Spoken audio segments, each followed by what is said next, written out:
নমস্কার বন্ধুরা, welcome to learning Cape. নতুন একটা ভিডিওতে সবাইকে স্বাগত। আজকের ভিডিওর মূল বিষয়বস্তু হচ্ছে ডাব্লিউবিপি এবং কেপি পরীক্ষার যে ফর্ম ফিল আপটা হয়েছিল, সেই পরীক্ষার প্রিপারেশনটা কিভাবে নেবে। আমরা ধরে রাখতে পারি এখন থেকে নেক্সট 3 মাসের মধ্যে হয়তো পরীক্ষা স্টার্ট হয়ে যাবে। অর্থাৎ 3 মাসে তোমার টাইম হচ্ছে 90 দিন। এই 90 দিনের প্রিপারেশনটা তোমার কিভাবে হবে। নতুন যারা স্টুডেন্ট আছে তাদেররা কিন্তু অত সহজে এই জিনিসটা কিন্তু বুঝতে পারে না যে কিভাবে প্রিপারেশান নেব। তারা এইদিক ওদিক পিডিএফ বা নোটস এইগুলোর খোঁজায় শুধু এইদিক ওদিক ছোটাছুটি করে এবং নোটস কিছু পড়ে, অনলাইনে জিকে পড়ে এবং আরও অনেক কিছু করে যেগুলো অনেক ভুল জিনিস করে। যেইগুলোকে আজকে কি ভুল জিনিস আছে সেগুলো করবে না এবং কি করলে তোমার অনেকটা হেল্প হবে সেইটা আমি আজকে বলবো। তো শুরু করছি আজকের ভিডিওটা যদি ভালো লাগে অবশ্যই চ্যানেলটিকে সাবস্ক্রাইব করে পাশে থাকবেন। প্রথমে বলে রাখি কি জিনিস আপনি করবেন না। 1 নম্বর হচ্ছে নোটস।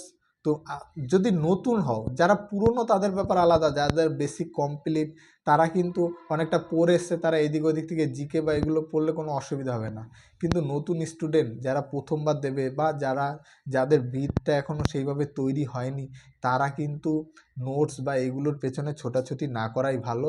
তোমরা যেরকম আমি আমার আগের ভিডিওতে বলেছি, একটা বই কেনো, যেই বই যেমন লীলা রয় বা দেবদত্ত বা তরুণ গোয়েল, এই বইগুলোর মধ্যে একটা বই কেনো এবং এই বইগুলো ভালো করে পড়াশোনা করো। তোমরা দেখবে যে ওই বইয়ের থেকেই 90%-এর ওপরে কোশ্চেন আসবে। আর এর ভালো একটা প্রমাণ, লাস্ট যে ফুড এসের পরীক্ষা হয়েছে, সেই ফুড এসের পরীক্ষাতে তোমরা যদি যে কোনো একটা শিফট তুলে নাও, একটা শিফটের জিকেগুলো তুলে দেখবে, এই যেই বইগুলোর নাম বললাম যে কোনো একটা বইতে ভালো করে খুঁজবে ওই শিফটের কোশ্চেনগুলো আছে কি না। 90%-এর ওপরে কোশ্চেন, সব শিফটের 90%-এর ওপরে কোশ্চেন ওই একই বই থেকে এসছে। তো আমার যদি একটা বই পড়লেই হয়ে যায়, আমি কেন বাইরে এত বই পড়বো, এত কিছু করব। এটাই হচ্ছে আমার বক্তব্য। তো এখনও সময় আছে যে একটা বই কেনো এবং সেই বইটা ভালো করে পড়াশোনা করো এবং অঙ্ক এবং জিএর ওপর জোর দাও, আর সাথে ইংরেজিটা পড়ো, অবশ্যই তোমার চাকরি হবে। 2 হচ্ছে অনলাইনে জিকে পড়া, যেটার আমি ভীষণই বিরোধী। অনলাইনে তুমি একটা কোনো চ্যাপ্টার বুঝতে পারছো না, সেটা বুঝে নাও, সেটা আলাদা ব্যাপার। কিন্তু অনলাইনে দেখবে লেখা আছে ধামাকা অফার বা জাস্ট হুবহু কমনযোগ্য কোশ্চেন, এরকম কিন্তু কিছু হয় না। যে অনলাইনে ইউটিউব চালাচ্ছে সেও তোমার আমার মতো একটা সাধারণই লোক, কেউ জানে না কী কোশ্চেন আসবে। এবার বেসিক কিছু কোশ্চেন আসে, তার মধ্যে ওরা ঘুরিয়ে ফিরে কোশ্চেন দেয়, 2-4টে তো কমন আসবে, সেটা আমিও যদি অনলাইনে পড়াই কমন আসবে, কিন্তু ওতে তোমার টাইম ওয়েস্ট হবে। অনলাইনে জিকে পড়া এখন থেকে বন্ধ করে দাও। জিকে যদি পড়তে হয় বাড়িতে বই কিনে পড়ো, নোটস দেখে পড়ো, যা খুশি পড়ো, কিন্তু অনলাইনে পড়া বন্ধ করে দাও। অনলাইনে জিকে কখন পড়বো তাহলে আমরা? অনলাইনে জিকেটা কি পুরোই বেকার? একদমই না।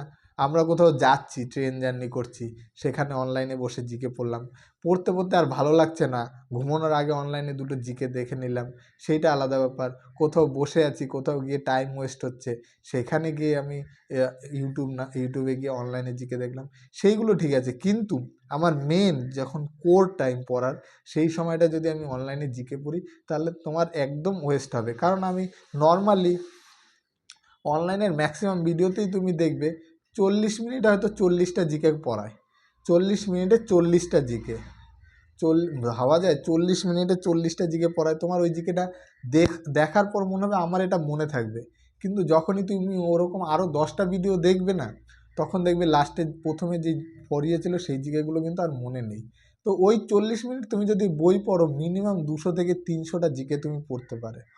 তুমি যদি ওই 200 বা 300 জিকের যদি তোমার, আমি সবথেকে বিলো ধরে নিই, 20%ও যদি মনে থাকে, তবুও 300 জিকের 20% তোমার 60টা জিকে মনে থাকবে।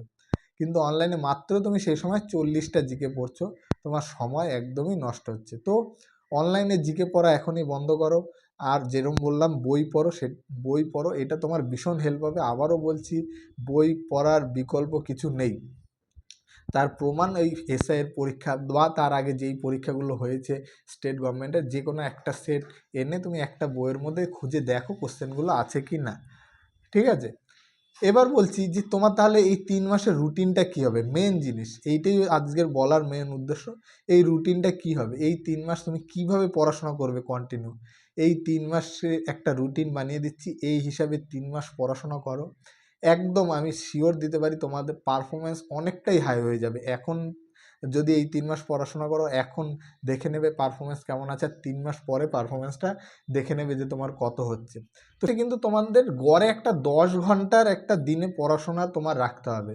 3 মাসে 10 ঘন্টা পড়াশোনা, দিনে 10 ঘন্টা না করলে কিন্তু তোমার, যেহেতু একটা পরীক্ষা কম্পিটিশন এমনিতেও দিনের দিন বেড়ে চলছে, কিন্তু কাট অফ ক্লিয়ার করাটা খুব টাফ হয়ে যাবে। তারপরে আবার দুর্নীতির কিছু কোশ্চেন আসছে, সেইগুলো যদি হয়ে যায়, সেই দুর্নীতির মধ্যে তোমার যদি টিকে থাকতে হয়, তোমাকে পড়াশোনাটা সেই লেভেলে করতে হবে। আবারও বলছি, তাহলে এই 3 মাসে মিনিমাম একটা 10 ঘন্টার তোমার কিন্তু পড়াশোনার শিডিউল রাখতে হবে। এই 10 ঘন্টার শিডিউল নিয়ে আমরা এগোচ্ছি, এবং রুটিনটা এই 10 ঘন্টার শিডিউল হিসাবেই আমি বানাচ্ছি। আমি ধরে নিচ্ছি যে তোমরা যারা দেখছো তারা এই 10 ঘন্টা, মোটামুটি এই 10 ঘন্টার কিন্তু রুটিনটা ফলো করবে।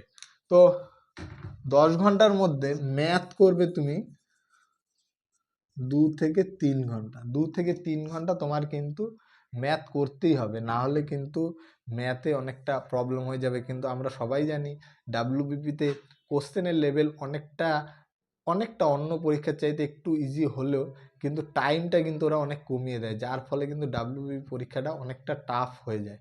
তো কোশ্চেন ইজি হওয়াটা ব্যাপার না, টাইম ম্যানেজমেন্টটা কিন্তু ডাব্লিউবিপিতে খুব কঠিন ব্যাপার। তো ম্যাথ 2 থেকে 3 ঘন্টা, জিআই করবে 1 থেকে 2 ঘন্টা। জিআই কত ঘন্টা করবে, 1 থেকে 2 ঘন্টা। এটা কিন্তু প্রতিদিন ডেইলির কথা বলছি। জিকে জিকে পড়বে কিন্তু 2 ঘন্টা, 2 থেকে 2.5 ঘন্টা প্রতিদিন। 2 থেকে 2.5 ঘন্টা তোমার কি করতে হবে, জিকে পড়তে হবে। সাথে ইংলিশ, ইংলিশ তোমার কিন্তু 1 ঘন্টা, 1 ঘন্টা ইংলিশ পড়লেই যথেষ্ট। দিনে 1 ঘন্টা করে ইংলিশ পড়বে। আর মক টেস্ট, মক টেস্ট কিন্তু তোমার দিনে 3 ঘন্টা তোমার মক টেস্টের উপর রাখতে হবে। ঠিক আছে, এইটা তো তোমরা বুঝে গেছে আমি জানি। কিন্তু মক টেস্টে এই 3 ঘন্টা কি করবে, মক টেস্টে 3 ঘন্টা তুমি এরকমভাবে শিডিউল করতে পারো যে একটা অনলাইন মক টেস্ট দেবে এবং একটা অফলাইন মক টেস্ট দেবে। অনলাইন মক টেস্টে তো তুমি অ্যানালাইসিস অনেক তাড়াতাড়ি হয়ে যাবে, ঠিক আছে, 1 ঘন্টা 10-15 মিনিটের মধ্যে তোমার মক টেস্ট দেওয়ার পরে তোমার অ্যানালাইসিসটা হয়ে যাবে। কিন্তু অফলাইন মক টেস্টটা তুমি ওএমআর শিটে দেবে, কারণ ওএমআর শিটেই কিন্তু তোমার পরীক্ষাটা হবে। আর ওএমআর শিট কিন্তু গোল করাটা অতটা সোজা না, কারণ যেহেতু একটা পরীক্ষা, ওএমআরে যদি একটু ভুল হয়ে যায় তাহলে কিন্তু তোমার যে চাকরি পাওয়ার আশা সেটা কিন্তু আস্তে আস্তে কমে যাবে। তাহলে ওএমআর শিটে তারপরে গোল করার একটা টাইম ম্যানেজমেন্টের ব্যাপার থাকে। তো ওএমআরে পরীক্ষা মক টেস্ট দেবে একটা, আর একটা হচ্ছে অনলাইন মক টেস্ট দেবে। যে কোনো একটা মক টেস্টের বই কিনে নেবে, অনলাইনে টেক্সট বুক বা আরও যে কোনো প্ল্যাটফর্ম অ্যাপ আছে, আরও যে কোনো অ্যাপে গিয়ে তুমি নিয়ে নেবে, পারচেস করে নেবে। তো এইভাবে কিন্তু তোমার পুরো মানে সারা দিনের একটা শিডিউল তৈরি করতে হবে। আর এই শিডিউলেই কিন্তু তোমার সারা দিন পড়াশোনা করতে হবে। পুরো 3 মাস এইভাবে পড়াশোনা করো তুমি। আজকে তোমার পারফরমেন্স লিখে রাখো, আর 3 মাস পরে দেখবে অনেক পার্থক্য হয়ে যাবে। আর মক টেস্টের যেটা কথা, অফলাইন মক টেস্ট দিলাম আমি 100তে 50 পেলাম, ব্যাস হয়ে গেল, বন্ধ করে রেখে দিলাম, আজকের পড়া শেষ, সেরকম কিন্তু নয়। মক টেস্টের মেন বিষয়বস্তু হচ্ছে যে মক টেস্টে কোন চ্যাপ্টার থেকে তুমি পারছো না কোশ্চেন, বা কোন চ্যাপ্টার থেকে তুমি অঙ্ক করতে পারছো না, কোন বিষয়ে জিআইগুলো করতে পারছো না, সেইগুলোই কিন্তু মেন অ্যানালাইসিস করা, যে আমি এই জিনিসগুলো পারছি না। তো তুমি যখন পড়বে পরের দিন, তোমার ওই বিষয়গুলো বা ওই চ্যাপ্টারগুলো বেশি করে করতে হবে বা বেশি করে পড়তে হবে, তাহলেই কিন্তু তোমার দিনের পর দিন ইনক্রিজ হবে নাম্বার। না হলে কিন্তু ওই 50 নাম্বার পাবে, 50 নাম্বারই গড়ে থেকে যাবে। তুমি মক টেস্ট দিয়ে তুমি তখনই বুঝতে পারবে যে আমি হয়তো দেখতে পাচ্ছি চক্রবৃদ্ধি সুদের অঙ্কগুলো আমার প্রবলেম হচ্ছে, তখন তুমি চক্রবৃদ্ধি সুদ বেশি করে করবে। তো তখন তোমার চক্রবৃদ্ধি সুদটা আয়ত্তে আসবে। আবার করতে করতে অনেক জিকের একটা চ্যাপ্টার হয়তো সংবিধান থেকে তুমি পারছো না, তখন তোমার কি করতে হবে, সংবিধানের জিনিসগুলো বেশি করে পড়তে হবে। তাহলে এইভাবে তোমার যেই দুর্বল জায়গাগুলো আস্তে আস্তে স্ট্রং হয়ে যাবে, এবং পরীক্ষা যখন দিতে যাবে তোমার খুব বেশি হেল্প হবে। তো এইভাবে পড়াশোনা করো, আশা রাখি সবার ভালো পারফরমেন্স হবে। আর যারা নতুন আছো তারা তো অবশ্যই এদিক ওদিক না ঘুরে এই সিলেবাসে এই রুটিন ধরে পড়াশোনা করো, তোমাদের অবশ্যই অনেক হেল্প হবে। আশা রাখবো তোমরা এইভাবে পড়াশোনা করবে। আর ধন্যবাদ পুরো ভিডিওটা দেখার জন্য, আর চ্যানেলটিকে সাবস্ক্রাইব করে পাশে থাকবেন।